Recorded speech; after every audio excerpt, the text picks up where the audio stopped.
Vous avez la parole. Moi, c'est Biamba Bandu Damien. Je suis devant vous pour présenter le projet de mémoire. Mon sujet étant didactisation des proverbes du Kitembo dans le processus d'enseignement, apprentissage et du français dans le groupement Ufamandu premier. Quand il y a un problème qui est constaté, on cherche déjà une solution. Donc, il y a une problématique. Quand il y a problématique, qu'est-ce qu'il faut? Il faut qu'on cherche une solution. Mais avant ça, problématique, on arrive à la question des recherches. De la question des recherches, on arrive à l'objectif de la recherche. Après l'objectif de la recherche, on arrive aux problématiques. Et quand on quitte les problématiques, on va vers les autres étapes que nous allons détailler. Des problématiques, il y a les hypothèses, et après les hypothèses, se dit finalement quelle méthode faut-il prendre pour arriver à ce que nous cherchons. On arrive à la méthode. Et de la méthode, on connaît ce qu'on est en train de chercher. Et on quitte la méthode, on arrive où c'est au résultat attendu.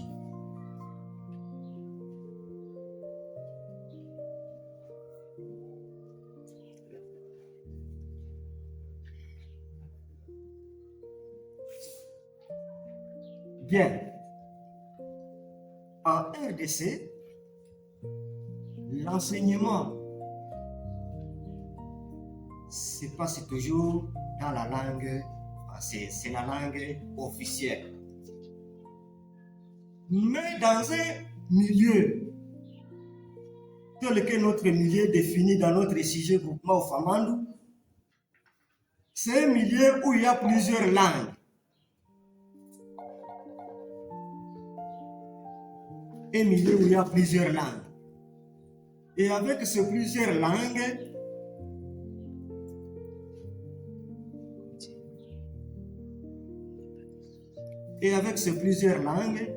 on se dit, mais finalement, faut-il seulement enseigner en français? Mais les élèves ne comprennent pas essentiellement. On enseigne en français, mais essentiellement, les élèves ne comprennent pas. Mais il faut quoi?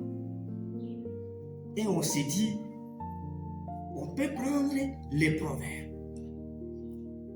Quand on prend les proverbes, parce que les proverbes, on peut les prendre, on peut les insérer, on peut les didactiser dans ce processus d'enseignement pour que les élèves comprennent mieux. Et voilà, c'est ça la question. Et on se dit, il faut alors didactiser les proverbes. C'est ça la question principale. Didactiser les proverbes.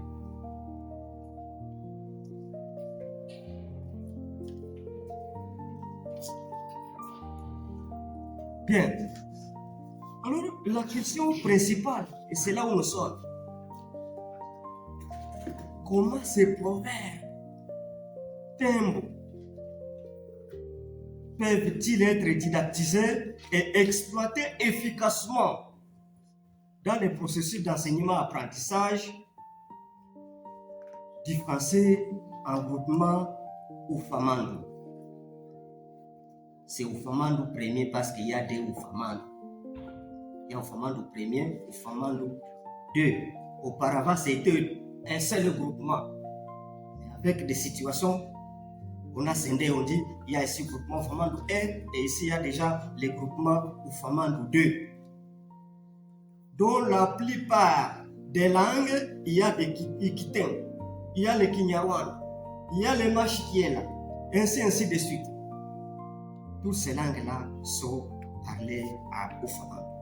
Et alors on s'est dit, bon, comme c'est ça la question, il y a aussi des questions spécifiques. Si nous prenons à didactiser ces proverbes, mais comment on va se comporter?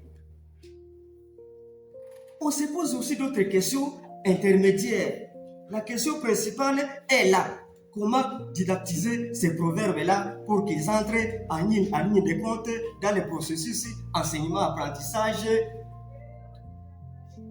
dans les groupements ou familles. Il y a des questions spécifiques qui sont là. On se dit, quels sont les proverbes couramment utilisés dans le milieu socio-culturel du groupement ou famille? On va se poser cette question. Quels sont ces proverbes qui sont couramment utilisés? Parce que bien sûr, dans un milieu, il y a des proverbes. Même quand les hommes sont réunis quelque part, il y a essentiellement des proverbes qui ne manquent pas. On veut traiter une question, on veut voir quelqu'un, on est allé voir quelqu'un. Il y a essentiellement des proverbes.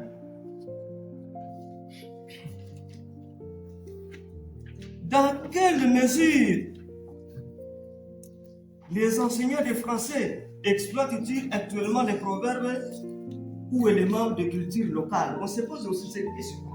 Oui, nous cherchons comment didactiser ces proverbes. Mais est-ce que les enseignants de français exploitent actuellement les proverbes dans leur enseignement dans ces milieux en langue locale? On se pose aussi la question, quelle activité didactique peuvent améliorer l'enseignement, apprentissage du français? Quelles sont ces activités didactiques? Peut-être dans le milieu, on va chercher. C'est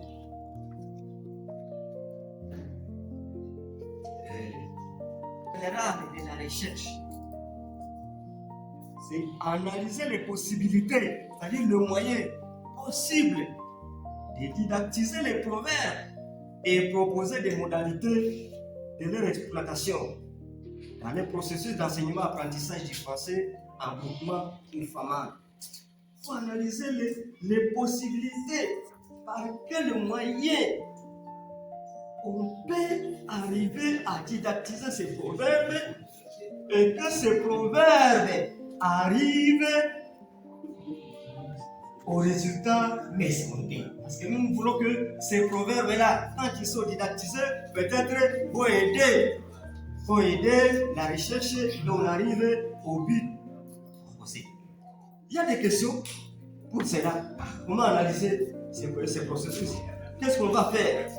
Mais on va d'abord recenser et identifier un ensemble de proverbes et timbres utilisés dans les milieux d'études. Un ensemble de proverbes, timbres utilisés dans les milieux d'études. Les proverbes sont là. Il faut aussi examiner et placer. Examiner la place accordée aux proverbes. Mais est-ce que quand on enseigne, est-ce que les proverbes ont une place capitale? Est-ce qu'on les voit seulement dans les manuels et on passe? Est-ce qu'on n'y jette pas un coup d'œil? C'est parmi les possibilités que nous cherchons, les possibilités pour didactiser les proverbes. Mais il faut aussi se poser la question si on va analyser leur caractère linguistique, sémantique, culturel et éducatif. Est-ce que si on analyse aussi ça, ça va aussi entrer en ligne de compte? On ne sait pas. Objectif 5. Il faut aussi proposer des activités pédagogiques permanentes afin d'intégrer les proverbes timbres. Par exemple, dans les jeux, en classe, en promenade et dans d'autres circonstances. Nous allons à l'hypothèse des recherches. L'hypothèse étant une réponse provisoire ou des réponses provisoires aux questions posées ou aux circonstances trouvées, ou aux situations auxquelles on veut chercher, on veut trouver une solution. Il y a toujours des hypothèses. Peut-être si on prenait ça, peut-être si on prenait ça, peut-être si on prenait ça. Tout ça, ce sont des hypothèses. Certaines hypothèses, on les prend, mais au fur et à mesure qu'on analyse la situation, on trouve que non, ces hypothèses-là n'ont pas de valeur dans ce que nous sommes en train de faire. Alors, hypothèse numéro 1, les proverbes d'un mot constitueraient une source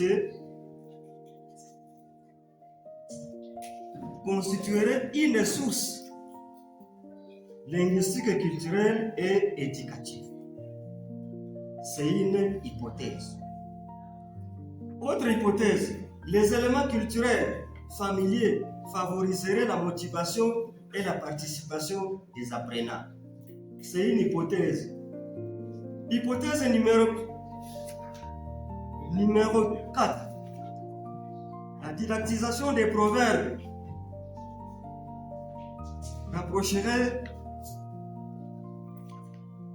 l'enseignement du français des réalités socio-culturelles des élèves. Hypothèse numéro 5. Les proverbes constitueraient au développement de la compétence interculturelle. Hypothèse numéro 6. L'absence de matériel adapté et la formation insuffisante des enseignants pourraient constituer des obstacles. Tout ça, ce sont des hypothèses. Nous avons dit que les hypothèses sont des réponses provisoires à une question de recherche poussée. Justification et intérêt du sujet. Car on a choisi un sujet. Le sujet n'a jamais été imposé.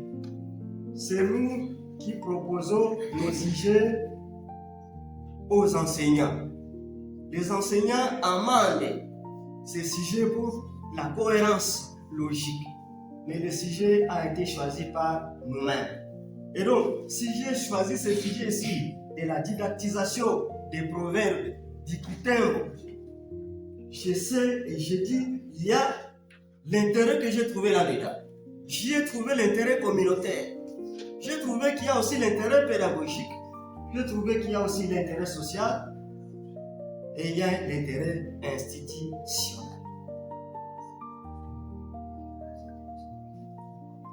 Revue de littérature. Quand nous arrivons au peu de la revue de littérature, nous avons fait allusion aux aspects liés aux proverbes. Les proverbes comme effet linguistique et culturel. Nous avons fait aussi allusion aux proverbes comme tradition orale. Nous avons fait allusion aux proverbes comme étant une langue et culture dans l'enseignement. Les proverbes, c'est une langue. Les proverbes, c'est une culture. Parce qu'un proverbe, on peut vous lancer un proverbe, on dit bon, il y a ceci, et vous avez déjà compris. Vous pouvez même passer toute la journée en train de penser à ces proverbes. C'est déjà une langue. Mais aussi les proverbes, c'est un enseignement. Les proverbes, c'est une moralité. Ainsi de suite. Cadre conceptuel dans notre projet de recherche. Dans le cadre conceptuel de notre projet de recherche, nous avons eu à définir certains termes qui sont clairs dans notre projet de recherche. C'est-à-dire des termes qui reviennent fréquemment dans notre projet de recherche. C'est là où nous avons trouvé le terme didactisation. Toujours, presque dans chaque page, nous trouvons didactisation. Nous avons trouvé le terme proverbe. Nous avons trouvé le terme apprentissage.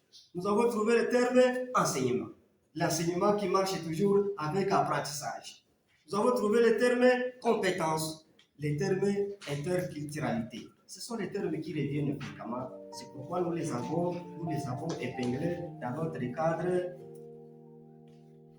conceptuel. nous avons dit, quand nous cherchons quelque chose, quand il y a un problème, on est passé par la présentation de la question des recherches. On est passé par les hypothèses. Mais il faut voir, à la fin, on cherche quoi? Il faut aussi passer par les méthodes. On ne va arriver nulle part sans passer par les méthodes. Il faut passer par les méthodes. Et aussi les méthodes, à côté des méthodes, il y a les techniques. C'est pourquoi ici, nous avons dans notre projet de recherche la rubrique méthodes et techniques de la recherche. La recherche adoptera principalement une approche qualitative complétée lorsque nécessaire par des données quantitatives. Là, nous avons affaire à deux grandes méthodes.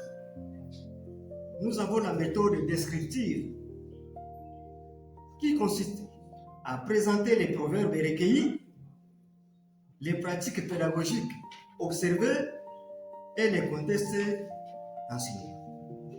Nous avons la méthode analytique.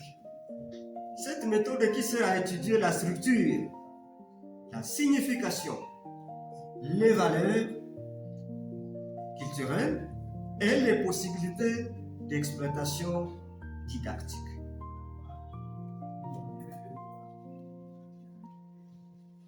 Nous parlons des proverbes. Ces proverbes, quelle est la population d'échantillonnage? Est-ce que ce sont les arbres? Est-ce que ce sont les animaux? Est-ce que ce sont les maisons? Non. Il y a une population bien ciblée pour ça.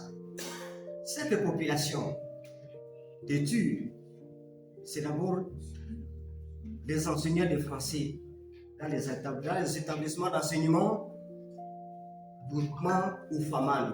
Bien sûr, on ne prendra pas toutes les écoles parce que dans ce groupement, il y a plus de 250 écoles.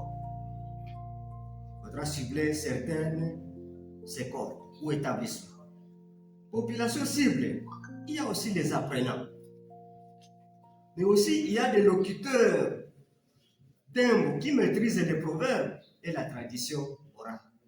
C'est aussi des gens à contacter. Il y a aussi les responsables scolaires. Dans l'entité, ils sont aussi des populations. Il faut aussi partir de la population d'études. 3 minutes.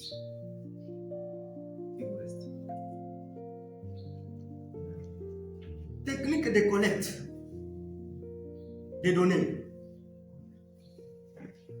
Il y a l'observation, il y a l'entretien, il y a le questionnaire, il y a la documentation.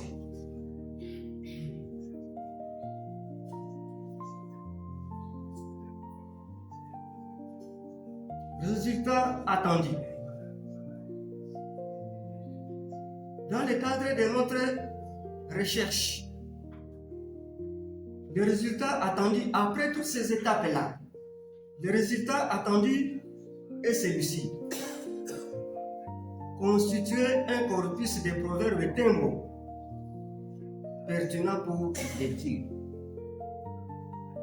Mettre en évidence leurs caractéristiques linguistiques et culturelles. Ce sont des proverbes, ce sont des résultats plutôt attendus. Identifier les fonctions éducatives et sociales. Dans les milieux là. Déterminer leurs potentialités dans l'enseignement du français. Proposer des activités didactiques concrètes fondées sur les proverbes. Montrer leur contribution aux compétences linguistiques, communicatives et interculturelles. Formuler des recommandations pour intégrer les réalités culturelles et locales dans l'enseignement. J'arrête par là ma présentation État prêt à recevoir les orientations de l'Assemblée. J'ai dit et j'ai dit merci. Merci. Allons-y pour l'évaluation. Professeur, pour la parole que vous nous accordez. Damien, j'ai une petite question. Je vais commencer. Vous avez utilisé l'intelligence artificielle. Vous l'avez utilisé pour produire ce travail. Dans l'honnêteté scientifique, il y a certains éléments que j'ai tirés dans certains documents. Je ne serai pas un élément malheureux à vous dire que je n'ai pas utilisé l'intelligence artificielle. Non, c'est-à-dire, soyons un peu sobres avec l'utilisation des mots. Et là, c'est me dire oui ou non seulement. Vous l'avez utilisé. Alors, vous savez, je suis content que vous parliez de Ufamando. Je sais que Ufamando, c'est pas dans la vie. Donc, les gens de Ufamando, ils travaillent dans des champs, ils travaillent dans... C'est pas que tout ce que vous amenez du champ, vous mettez à table, vous commencez à manger. Non, vous le travaillez quand même. Vous voyez ça? Parce que si vous devez nous amener des herbes du champ et vous mettez là, vous demandez aux gens de manger immédiatement, alors là, vous demandez de bouffer comme des animaux. Vous voyez ça? Donc, c'est parce que, juste quand je lis le travail, j'arrive quelque part où, bon, c'est plutôt ChatGPT qui parle, ou peut-être notre moteur de recherche que vous n'avez pas vous-même digéré. Parce que quand j'arrive à éléments de l'instrument de collecte des données, bon, évidemment, je noterai que votre travail n'est pas paginé, donc on ne sait pas vraiment vous renvoyer à quelques pages que ce soit, mais c'est le point 9, résultat attendu. Éléments de l'instrument de collecte des données. Alors, directement, il y a pour ton projet, chapitre 3, méthodologie. Alors, on met l'instrument, c'est l'outil que tu vas utiliser pour aller chercher les informations sur le terrain. Pour toi, on va faire 3 instruments. Bon, celui-là qui parle, je me dis, mais c'est qui? Parce que puis, il parle à qui? Si